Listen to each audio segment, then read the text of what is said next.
हे सहकारी राजकारणातले नाही आहे. मी आम्ही बयानं म्हणत होतो की आपण वेगवेगळ्या क्षेत्रातल्या लोकांना एकत्र करून त्यांच्यावरती जबाबदारी दिलेली आहे. जे सगळं हे कार्यक्रम पार पडतात ते कोणी नगरसेवक नाही आहेत, कोणी जिल्हा परिषदचे सदस्य नाही आहेत, होण्याची शक्यता सुद्धा कमी आहे. कारण आम्ही जी हुशार आहे ते म्हणजे तुम्ही करताय ते काम चांगलं आहे. महापालिकेमध्ये भानगडीत पडू नका. पुढच्या वर्षी फेस्टिवलमध्ये अधिक रस घ्या. विनोदाचा भाग सोडला तरी मी मनापासून स्वागत करेन. तर गेली 30-40 वर्ष आदरणीय विलासरावजी देशमुख साहेबांच्या नेतृत्वाखाली या जिल्ह्यामध्ये आपण सर्वजण काम करतो आहोत. राजकारणामध्ये असेल, सांस्कृतिक कार्यक्रमामध्ये असेल, लातूरने नेहमीच आपलं वेगळेपण जपलेलं आहे.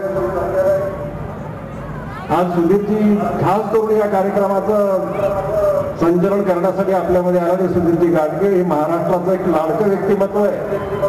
भल्या मुलाखती घेऊन त्यांना त्यांची जागा दाखवून देण्याचं काम त्यांनी केलेलं आहे. आपलं भाग्य. यानंतर अवधूत गुप्तेजी आणि बांदोडकर यांचा कार्यक्रम होणार आहे. ख्यातनाम सगळे कलाकार आहेत. मी आपल्याला अशी विनंती करतो, तुमचा आवाज एवढा वाढला पाहिजे की तो मुंबईपर्यंत गेला पाहिजे. काय बात आहे, काय बात आहे. ते लातूर ओरडतं ते स्वतः सुरामध्ये. हा म्हणजे हे बघा, लातूरच्या वैशिष्ट्य जेव्हा तुम्ही कान घेऊन ऐका, ते सुरामध्ये ओरडत आहे. म्हणजे रसिक आहेत. मी आपल्या सर्वांचं स्वागत करतो आणि या फेस्टिवलला मनापासून शुभेच्छा देतो. येणाऱ्या 2-3 दिवसामध्ये आपण सर्वांनी आनंद घ्यावा आणि हा सगळा कार्यक्रम यशस्वी करावा अशा प्रकारच्या सदिच्छा व्यक्त करून माझं भाषण संपवतो. जय हिंद, जय महाराष्ट्र. आभार मानतो.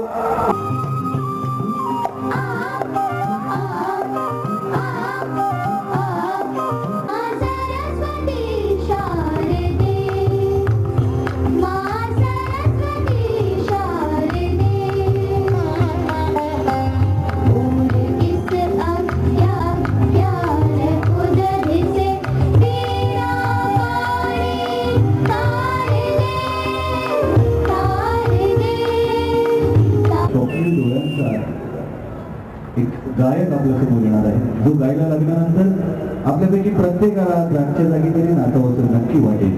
जोरदार टाळ्यांनी स्वागत करूया स्वप्नील बांदोडकर याचं.